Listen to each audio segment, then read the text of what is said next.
በውስጡ ማለት ነው አፉ አይናገርም። አፉ አይናገርም። ይጨነቃል እስኪጠበው ድረስ አቅል እስኪጠበው ድረስ በቃ አይተን ዝም ብሎ መሄድ ሳይሆን የሱ ችግር እኮ የእያንዳንዳችን ችግር ነው። የኔም እኮ ችግር ነው። ነገ የኛ ህይወት እንዲህ ቢሆንስ ሆኗልም ነገ እንደዚህ ብንሆንስ? ስለዚህ በጠላቶቻችን ላይ ነክተን የእግዚአብሔርን የጦር መሳሪያ መያዝ ያስፈልጋል። መስገድ ያስፈልጋል። ልክ አይምሮአችሁ ውስጥ ሐሳብ ሳይመጣ በኢየሱስ ክርስቶስ ስም ምንም አታመጣም በሉት። ስራ ቦታችሁ ላይ ጭንቀት ሲፈጥር ይሄ መድኃኒት ይዞ የሚዞርም አለ። መድኃኒት ገና ለገና ስኳሬ ይነሳል፣ ገና ለገና ሰው ያበሳጨኛል ብሎ መድኃኒት ይዞ የሚዞር እግዚአብሔርን ይዛችሁት ዙሩ። በቃ ምንም አታመጣም በሉት። እስቲ ፍልስፍና ነው ምንድነው? ራሳችሁን እያሳም አይደለም። እንደዛ የሚለው ሰው ሰይጣኑ ውስጥ ሆኖ እንዲናገር ነው። ለቤተሰባችሁ እኮ እንዲያየው ውሸት ነው ባክሽ ዝም ብሎ እኮ ነው ይላል። እዛ እየሄዳችሁ ድሮስ ምን ተምረሽ ትመጫለሽ? ቅዱስ ወንጌሉን አትማሩም ይላል። ከዚህ በላይ ምን አለ?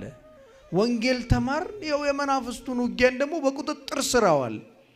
ይሄ ሰው እንዲሁ እስከነ ችግሩ ቤት ዘግቶ ስንት ዓመት ሊያስቀምጠው እንደሆነ አስቡት።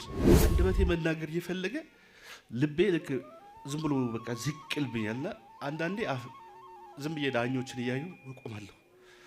ልክ እነሱ ያሾፍኩ ምናምን ይመስላቸውና ውጣ ምናምን ብለው ያስወጡኛል። እንዴት እንደዚህ ሆንኩኝ እላለሁ ራሴ። ሚገርምን ውስጥህን አላውቀውም። ጽሁፍ የክስ የመልስ ጽሁፍ እጽፋለሁ። እጄ ኤዲት ሳደርግ ያሰብኩትና የጻፍኩት አይገናኝም ማለት ነው። የተንከራተትኩ ያደረገኝን አሁን ተመልከቱ። እንትን ማለት ማሳደስ ይገባኝ ነበር። ጥቅምት 1 ጀምሮ እንትን ጀምሯል ፍርድ ቤት። ይሄ ጥብቅና ፈቃዴ ነው እንዳላሳድሱላ አሁን እንትን ያለኝ በቃ እንዳትፈልገው እንዳትኖር ምናምን ነው የሚል። በቃ ጥፋ ልቀቅ፣ ልጆችን ጥለህ ሂድ ነው የሚለኝ። ሂድ ጥፋ ልቀቅ ነው የሚለኝ። ብዙ ሰዎች ፍርድ ቤት አላያችሁ? እኔ እንኳን አባቴ ሲታሰር አይቼዋለሁ። የመከራው ጊዜ ስንቱን አሳለፈ። ስንቱን ለቅድስት ቤተ ክርስቲያን ሲል ለክርስቶስ ሕይወት መርህ በማድረግ ስንቱን ምቀኛና ሟርተኛ አሸንፏል። በማን ኃይል? እግዚአብሔር ስሙ የተመሰገነ። ይኸው እዚህ ጋር ሽልማቱ ምስክር ወረቀቱ በደንብ ታታሪ ነበር። እንዴት እንደዚህ አይነት ትግል ሲመጣ ድሮ ከነበርክበት ማንነት መውረድ ስትጀምር በምን መንገድ አወቀው?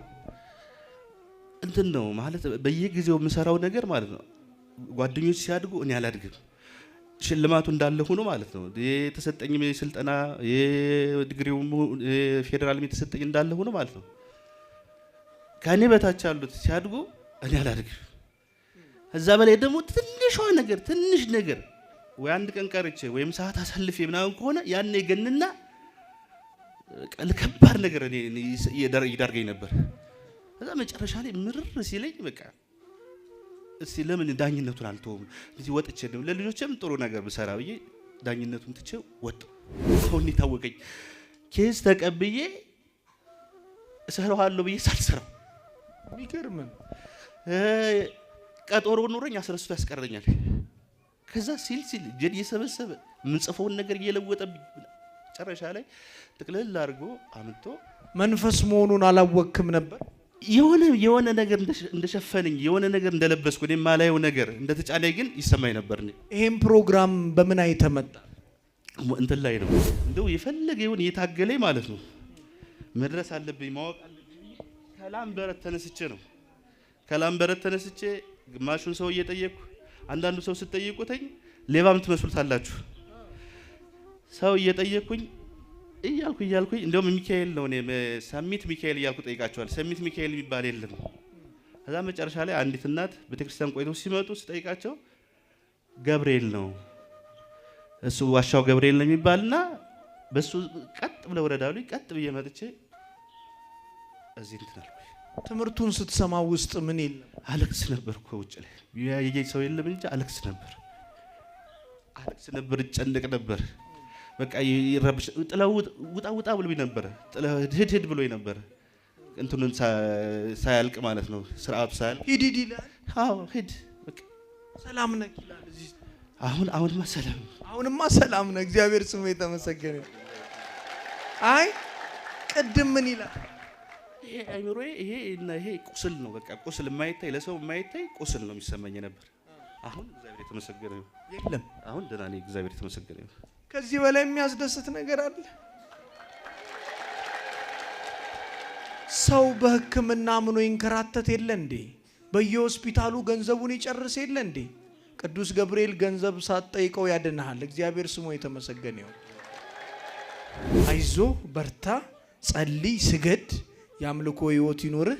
እንዳለ መንፈሳዊ የጦር መሳሪያውን በሙሉ ቤተሳይዳ ታገኛለህ። ጸሎት ስፍራ ምን መስራት እንዳለብህ፣ ምን መጸለይ እንዳለብህ እዛ ስልጠና የሚሰጡ አሉ። ከዚህ በኋላ ጎንደርን በቃ ነፃ የሚወጣውን ነፃ ታወጣለህ። አንተም እግዚአብሔር ይርዳ፣ እግዚአብሔር ይጠብቅህ፣ እግዚአብሔር ያቆይ።